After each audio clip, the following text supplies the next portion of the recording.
লোকসভা নিৰ্বাচনৰ প্ৰাক্ষণত পুনৰ কংগ্ৰেছ বিজেপিৰ বিৰুদ্ধে সৰব টাই আহোম ছাত্ৰ সন্থা আহোম জনগোষ্ঠীৰ জনজাতিকৰণ প্ৰসংগত শাসক বিৰোধী ক্ষুৰধাৰ সমালোচনা ছাত্ৰ সংগঠনটোৰ নেতৃবৰ্গৰ দিল্লীত যি জনপ্ৰতিনিধিয়ে 15 লাখ আহোম জনগোষ্ঠীৰ জনজাতিকৰণ প্ৰসংগত মাত মাতিব পাৰে তেনে প্ৰাৰ্থীক ভোটদানৰ আহ্বান ছাত্ৰ সংগঠনটোৰ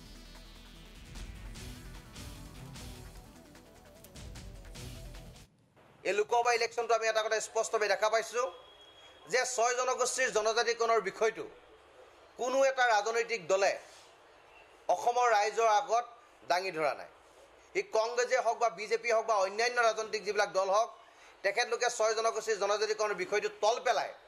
কেৱল মাত্ৰ বেলেগ কথাবিলাকৰ মাধ্যমেদি তেখেতলোকে প্ৰচাৰ কৰা আমি দেখিবলৈ পাইছোঁ এই লোকসভা ইলেকশ্যনৰ প্ৰাকমুহূৰ্তত টাই আহোম ছাত্ৰ সন্থাৰ মজিয়াৰ পৰা সমগ্ৰ অসমৰ আহোম জনগোষ্ঠীৰ 55 লাখ ৰাইজক বিনম্ৰতা অনুৰোধ জনাওঁ আমি হেনেকুৱা মানুহক আমি পক্ষপাতিত্ব কৰিব লাগে এনেকুৱা মানুহক আমি প্ৰতিনিধিক আমি সমৰ্থন কৰিব লাগে যিজনে আহোম জনগোষ্ঠীৰ কথা সুস্থৰে সদনৰ উপস্থাপন কৰিব পাৰে যিজনে আহোম জনগোষ্ঠীৰ কথা অসমীয়াৰ কথা প্ৰবলভাৱে সদনৰ মাজমজিয়াত উপস্থাপন কৰিব পাৰে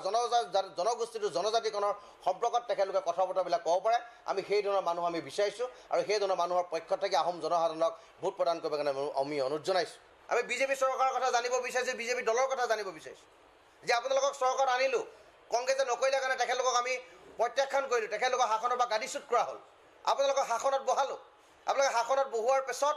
আপোনালোকে 6 জনগোষ্ঠীৰ জনজাতিকৰণৰ বিষয়টো কিয় আপোনালোকে তল পেলাইছে কিয় আপোনালোকে 6 জনগোষ্ঠীৰ জনজাতিকৰণৰ বিষয়টোৰ সম্পৰ্কত আপোনালোকে এষাৰ মাত মাতিব পৰা নাই এইটো আটাইতকৈ আমাৰ সন্মুখত ডাঙৰ প্ৰশ্ন যে সমাগত লোকসভা ইলেকশ্যনৰ প্ৰাক্ষণত